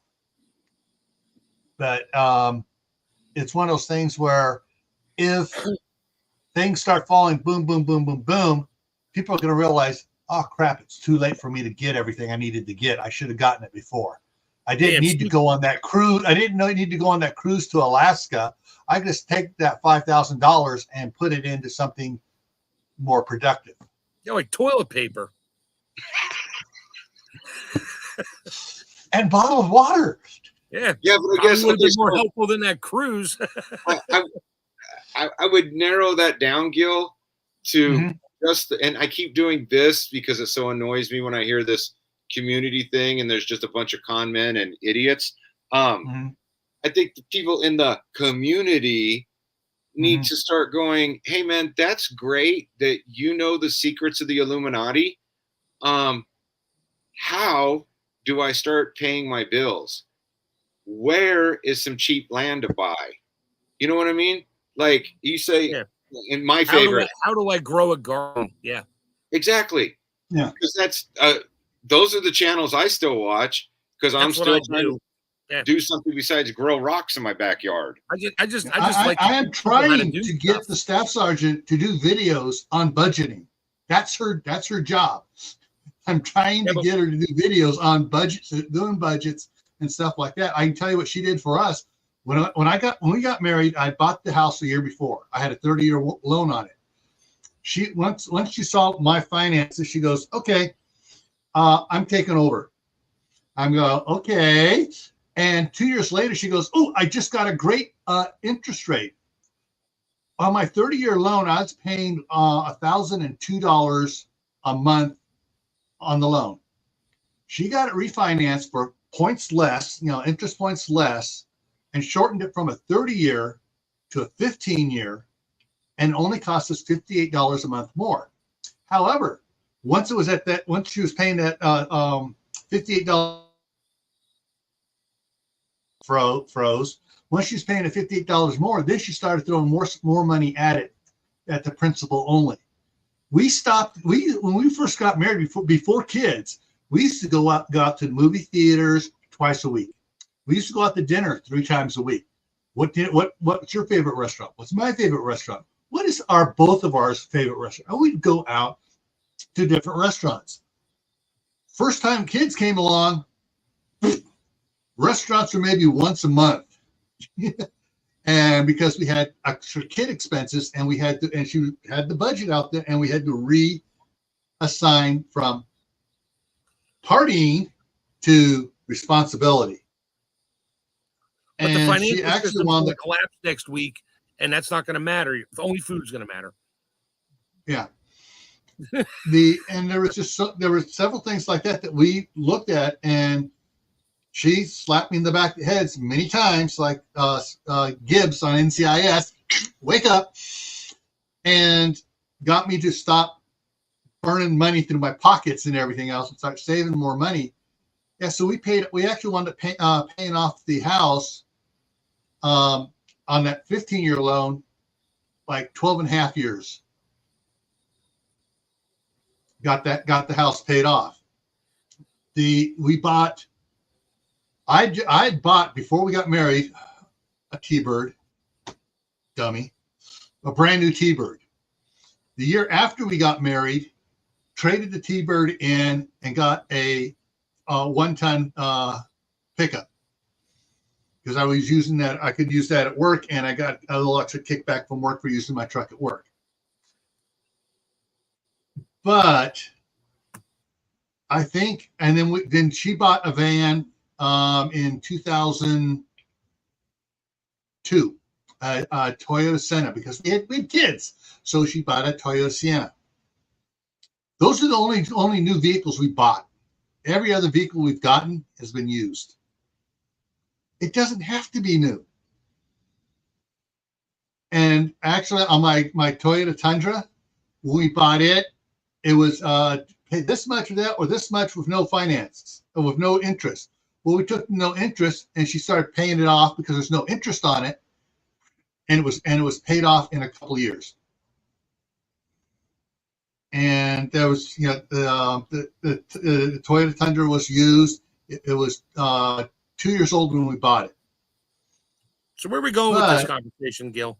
We're going is that people saying, well, how do I save money? How do I do something? Yeah, you can do it. You just got to stop splurging. I rode my nephews for their partying, them and their wives.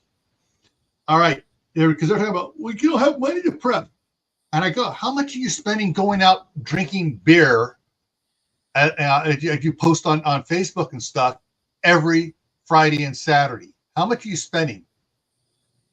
I got to look at it. All right, you guys weren't. If your dad was still alive, your dad would be kicking your asses because you guys are smoking now. Well, how much are you spending on that? And I got him to look at stuff, and two of the nephews stopped going out partying. They got back. They'd only been smoking for a couple of years. They got off of that. They stopped going out to restaurants all the time. They cut back, and all of a sudden it's like, oh, okay, we're gonna go buy a new car. I go, no, go out and buy a used car. And go and check the repo sales, because California, Northern California, there's a lot of repo sales. And they picked up a really good car, really good condition. I legally bought a brand new stolen car, no problem. No, this is 6 months old car where the guy thought he was going to do it and he lost his job and lost the car, and they picked it up at the repo sale. Come on, Gil, just admit Northern California is the armpit of the universe. No, Berkeley, in Northern California is the armpit. No, San Francisco's the pit. Yeah, New Jersey. Let's go with New Jersey, okay? Okay, but if you take what you were saying about people, okay, the economy and all that stuff, right? If that's going to be the line we use right now.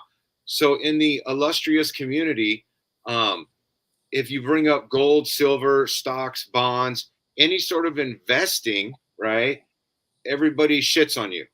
Well, I don't want to know about that. Just tell me what 30-06 I got to get. I got 15 of them in the closet. I need a 16th one, right? But we're not understanding that. And nobody says, yeah, you should do this because they don't know how to do it themselves. Does that make sense? To do what Gil's saying, because what Gil's saying is a snowball effect to get everything paid off. Gordon Ramsay thing. I actually got his book over here. Gordon Ramsay. I want a GPS that has Gordon Ramsay's voice. Hey, if I can get it, everything's falling. Dave Ramsay. Sorry. Dave Ramsay. Yeah. Gordon Ramsay. If people would do that and take a more proactive stance, and the people that always say, oh, you can't eat silver, you can't eat gold, blah, blah, blah, blah. Yeah, you still need to have a part of it, because when they say that, they don't, and I've seen people snicker at this one too. If the mythical SHTF comes, right? I'm only a couple hours from the southern border. So let's say that scenario, I don't know, an asteroid hits Idaho, or, that whole Yellowstone thing blows up, whatever, right? And I decide to go south. Well, I'm going to get to a border in a couple hours. And what if they don't want to let me across? But historically, when people are fleeing from one area to another, and I don't give a fuck if it's back when Moses was around, or if you were of a certain religion trying to get out of Germany in World War II, if you could hand a dude some shiny stuff, he might just look the other way when you go by, right? Mm-hmm. But in the community, well, you know, I don't have any money because I can't figure out my finances stuff, or I'm too lazy to actually get a fucking job. I got a Visa So- card. Do you take my Visa card? Oh wait, no, the banks are closed. Sorry. Yeah, exactly, right? And if you bring up anything saying proactive, do something to better your position. For you guys that see my stuff, I say it all the time because it's something we do all the time, right? Yeah. And they just, no, let's talk about this other stuff. And I personally am fucking tired of it. It's like, if you guys aren't going to tell people to go out there and make their life better, make their street better, make their city better, whatever, if they're not going to do anything proactive to try to improve the miserable conditions we're all finding ourselves in, then how about you just sit down and shut the fuck up? Mm-hmm. Yeah, I mean, it's really cool is what happened to on my other channel, Camp Patton Family Compound, on Mondays. That was just supposed to be when I have Dave from Southern Ohio Prepping and I were doing it. It was just talk about whatever. And this back in January, actually it was in December. I got Tammy Rebel Canners to come up and talk about canning, and it just turned into a canning show.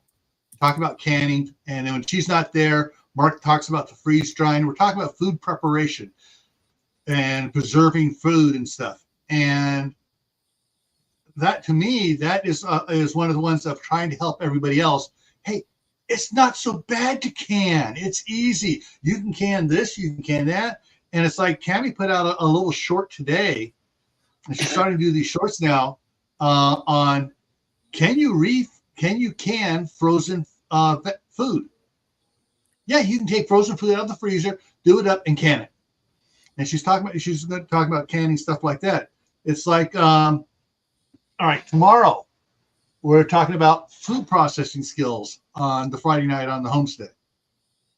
Hey, people, learn a skill. Learn how to process food. And teach your Don't friend. rely on somebody else doing it. And so Monday, we're talking about canning fish. We're going to be talking about canning squash the following Monday. Yeah, and so there's different things that we're trying to teach people. And of course, if you're teaching somebody, it's not a good channel. I mean, you're not going to get a lot of views. But if there's a couple of people here that have said, on the things, thank you, I didn't know about that. And that, to me, that makes it worthwhile, because I get one person say, thank you, I didn't know about that. That's one person who's improved their situation a little bit. And if I get two people to do that, and if they can share it with somebody else, I don't know how far that improvement's going to go. But it's, to me, the more this is more, I say I'm selfish about my emergency preparedness. I want others to get prepared so they don't come after my shit. Yeah, exactly. And I mean, you don't have to go out there and be like, hey, you got to go, I don't know, what does all the BS people say? You got to buy 15 rifles and all this other crap, right? If you can just get your neighbor, especially now, since it's, and this is what my video Friday touch on, it's National Preparedness Month, right? So you can get even just the normies, just the ones that never think about it, and you can just start a conversation. Hey, man, I was reading this thing about this National Preparedness Month. What happens if the power goes out? My neighbor's power was out yesterday. No, day before yesterday. Mine wasn't, so my generator didn't kick in. But I asked him, I said, hey, you guys good? Or you need to run a line over or something? And he's like, no, we're good right now. It was just him at home right then. I'm like, okay, cool. Let me know, But in the course of that, I started a conversation with them about the backup generator I got. I told him that I got a couple solar panels and stuff. And I offered to help him. Oh, my God, help another human being? Say it's not so. But hopefully put the spark in his head, because he's my neighbor right over here. I put a little drop in his head a long time ago about getting a pistol. And about a year later, guess what he bought? Imagine. And I maybe it's because I've lost my ever-loving mind or whatever, but I really think that the community should be proactively doing things instead of not being able to define this magical, mythical SHTF and simply using that as an excuse to be bags of shit. Yeah. I don't know how to say it. So Yeah. I like teaching people. My wife, she goes on vacation. She likes the beach. I don't. I like the cabin. She doesn't. So she goes to the beach and she takes a whole lot of my freeze dried food with her. And then she starts talking to people when she's at the hotel, at a motel, whatever. And she, by the end of the first day, she's got like 8 people up in her room watching her rehydrate broccoli, going, "Oh my God, what is that?" And then she becomes an instant food, a freeze dryer salesperson. And they start asking questions. They're like, "Oh, here, watch my husband's video. And hey, it's this, it's that, and this is how it works." And she explains it all. And she doesn't do it. I do it all, but she gets it. And then like I do freeze dried eggs, just raw eggs. And she mixes them up and they're like, "What's that?" And she's like, "Raw eggs." They're like, "No." And then she rehydrates them, lets them sit for a little bit and pours them in the pan. They're like, literally, she's got like 8 people in her room watching her make breakfast. And she's eating it. She's not giving them any. If she might let them taste some, she'll bring extra and let him, "Here, try it." "Oh my God, it tastes like eggs." She's like, "Yeah, because it's eggs." It's broccoli. Yes, it looked weird, but now it looks like broccoli. Why? Because it's broccoli. And well, how long does it last? She's like, "I don't know, probably 20, 30 years. Depends if my husband did it right. If not, we'll know and we'll get sick or we'll smell it." But I mean, and there's a lot of teaching involved there too. And I love to do that because I always like to teach other people how to do stuff. I don't want anything for it. I don't really care. As long as you do something and I feel good that you learn something, I'm good. Yeah. You're talking about the guy you mentioned about the pistol too and stuff. And there was some other channels talking. I think Wayne's Becoming Dangerous was talking about, the calibers and stuff you need to, decide on, ammo and stuff for it. And I was looking at the stuff and I realized, okay, I got a 22 rifle for myself. I got another 22 rifle that my youngest likes. I got another 22 rifle that my oldest son likes. My daughter has her own pew-pews up and down because she's married and he likes them too. I realized I didn't have a 22 for my wife. She never requested one. I went up here 2 weeks ago and I picked up on sale a Savage bolt action 10-round magazines, 22, but it's got threads on the end of the barrel. And I pulled out one of my lasers things because it had the I can't even say it. Picatinny rail, yeah. Yes, and it meant it on it, and I went out and people on the West Coast, and it's all set up to go for her. And so when she comes up here next time, it's like, okay, you're taking this back to California with you, so now you have one there with you. No, can't do that. No. Fuck no. And I will cuss at that one. If you send that young lady back with that rifle, her ass will go to jail. You can't not a threaded barrel, dude. I know you tried to slide that in there, but I caught it. No. And she cannot bring any fucking ammo across that border. If she gets pulled over for speeding, for I don't know, doing her makeup while she's driving because so California's gotten that bad you can't even bring ammo from outside the state in? They got that law and it's all in limbo right now. So we can't order we for a little bit we could order through the mail or whatever or bring stuff over. But if she gets stopped for anything, dude, even if it's just she gets a flat tire and she pulls over and a CHP dude pulls over, right? And while he's like, "Hey, baby, how you doing?" Then he notices that she's got that in there. She's done, dude. All right. So, I mean, it sounds it's gotten that bad? It's gotten that bad, huh? It's the threat of it getting there that bad is there. So just don't do it. Does that make sense? Right. So, bros, there we go. So California now says no threaded barrels at all? Dude, you haven't been able to have a threaded barrel here in forever. Like forever, dude. So if you live there, you don't know the laws. Barrel, no. Well, the last time I bought one was 38 years ago in California. Yeah, well. And it had a threaded barrel on it. State, so, Yeah. That was when they voted for Reagan, so that's a different You story. can't even have what's it called? Flash suppressors. You can have what's the other thing called? Compensators or whatever the hell it's called. This is why I can't keep up with the gun guys, because I know I'm talking about muzzle brakes. Muzzle brakes. You can have muzzle brakes, but you can't have flash hiders. I mean, that's how stupid it is, dude. So, yeah, but no, I would not send her back with anything. I would send her back with anything. If you send her back with something, it would be the regular 22 rifle, and she can pick up ammo on this side of the border. Yeah. Just to make sure, dude. For $8 a round, and don't forget to show your ID and get a background check to buy a couple boxes of 22. And add in the 11% tax on all ammunition and guns that we have here, because we pay the proper amount in taxes. The rest of you are right. I see. Back in years ago, I from Dick's Sporting Good, I bought the bucket, a bucket of 22s. 22, 1,000 rounds. I think it was 1,700 22s from Dick's, and I still have the receipt in the bucket from the one in California. Guess what? Dick's doesn't sell in California anymore. Yeah, I know, but if she had that, here's when I bought it. It was bought back then, so I just carried it around with me. Yeah, you know what? Here's a better idea. Tell her to get her ass out of California and get to Idaho.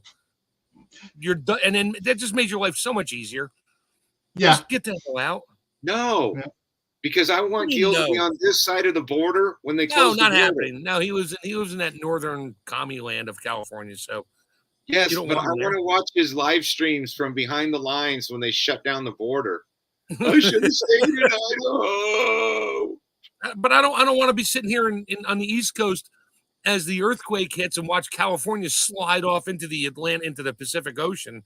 And as I see the water rising on his camera and the screen flickering, going, I guess I should have prepared for this. Mark, you got to go back and watch the one I did on that video on it. Everyone thinks it's sliding off, but the San Fernando Valley, then the last couple major earthquakes, rose.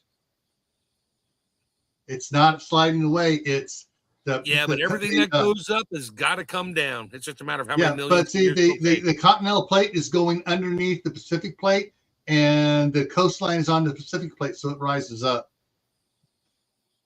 Most people don't know what you're talking about, Gil. So I know. So briefly, what he's talking about is the split that everybody talks about, the San Andreas split. The California coastline is on, just to make it simple, the left-hand side of the split. The right-hand side of the split, where all the flyover useless states are, is going underneath the coastal one. So if some great big flippy thing went to happening, Idaho would end up underneath California's coast, and we would just be sitting there with different mountains on the side now. And about 5 feet higher. Yeah. And that's going to happen all at once, and it'll be on the news. And that'll be your Milwaukee situation right away. Yeah. Look at that. California's raised up. Idaho's gone. We're in Milwaukee or SHTF. It's going to be more along the line is half of California's gone underneath the other half of California. It's up higher, and everybody else, their houses fell down. Yeah. And the rest had a mudslide. And it's also going to be the same thing with Oregon and Washington going under. And of course, there the fault line is several miles offshore, so they're going to go.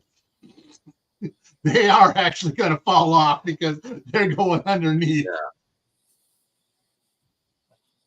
Yeah. Yeah.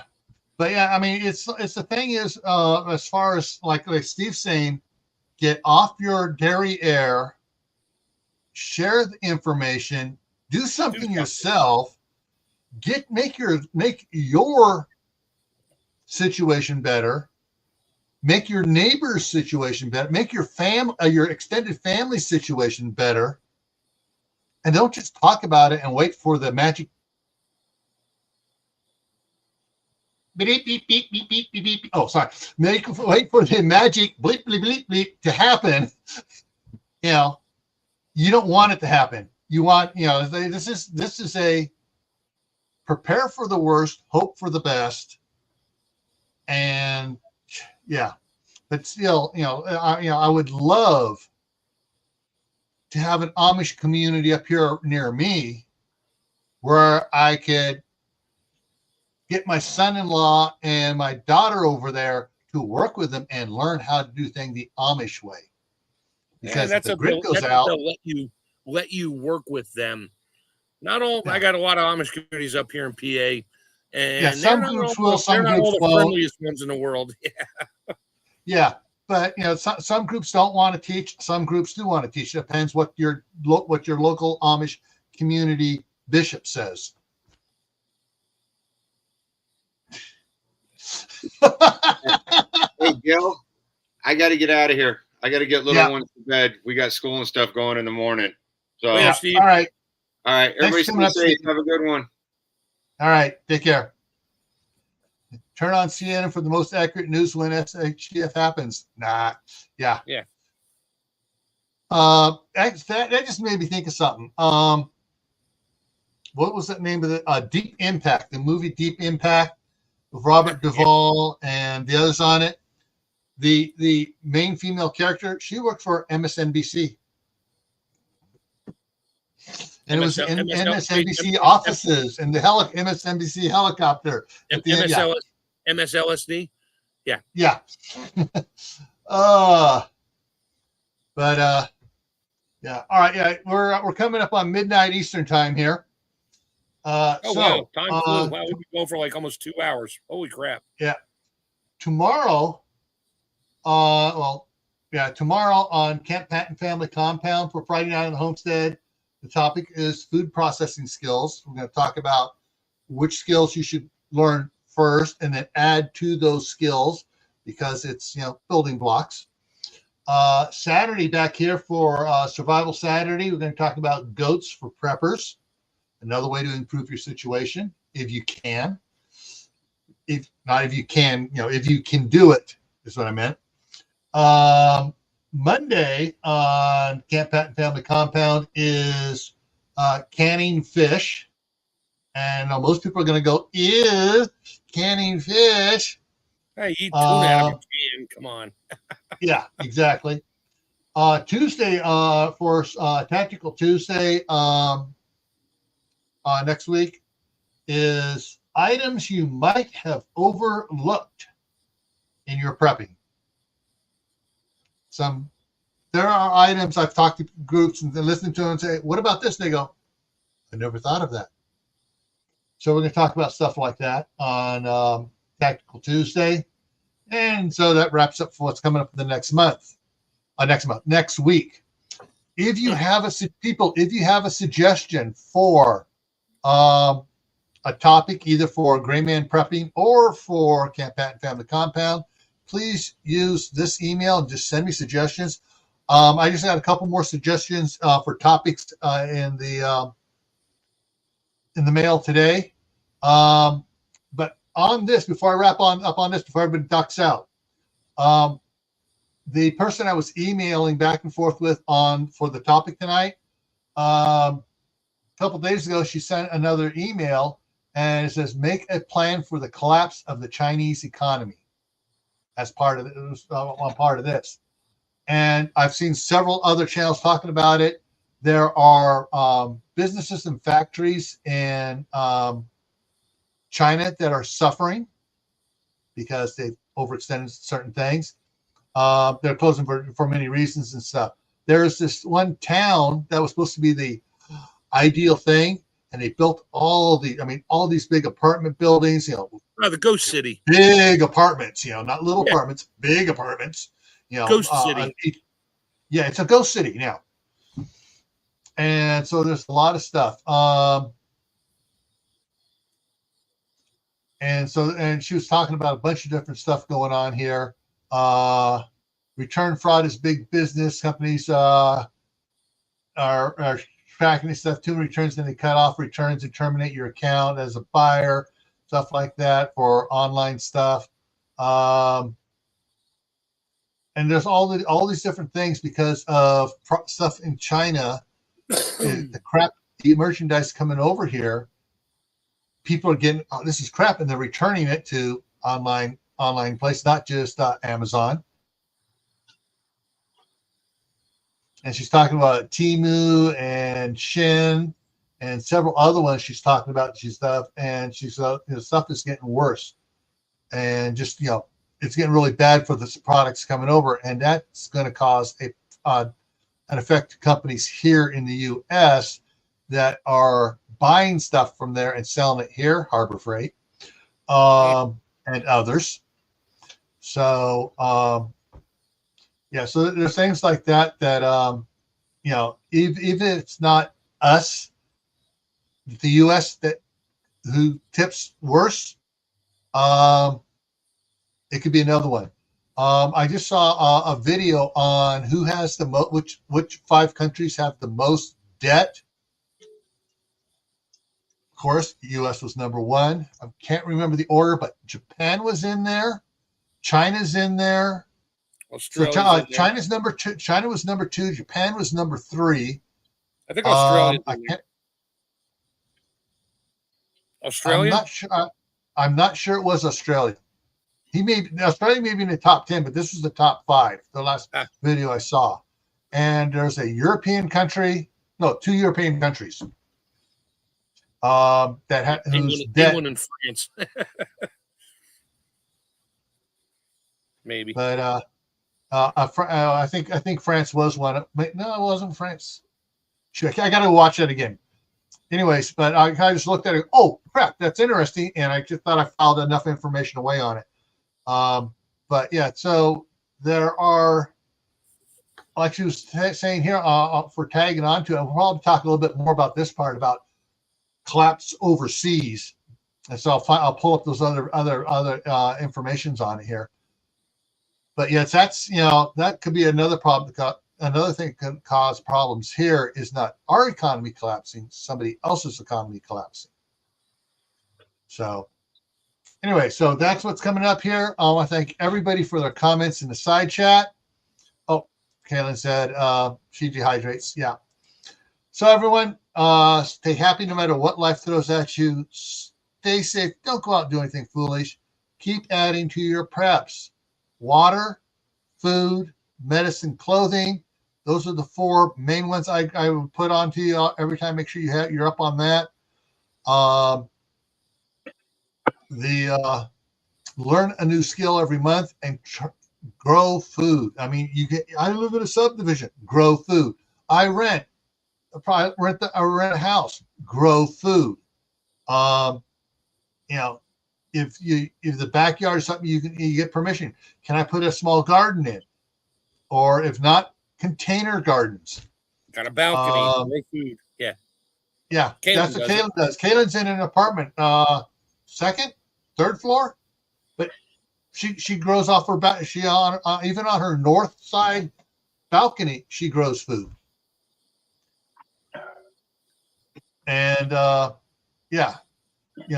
improve your situation. Just keep improving your situation as best you can. And if anybody needs help, financial advice from an accountant, there's the email, and I will see about setting. If you're a channel member, channel members on either channel get part of being a channel member is online, one-on-one online private streaming.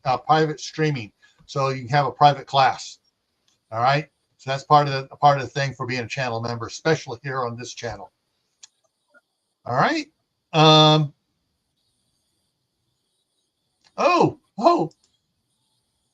I didn't plan anything this spring. She had a problem with the house, the apartment above raining water down. But yeah, she got 2 more free pots to plant in. Cool. Sweet. All right, everyone. Lewis, thanks for coming up here, even though you didn't say much, but you did give some good points at the beginning there. Steve, of course, our trainers, thanks for coming up. Mark, as always, thanks for coming up here and helping out. And we'll hopefully see you guys tomorrow over on Camp Patton Family Compound at 8 o'clock Eastern. All right, everyone. Have a good night. Yeah, have a good night.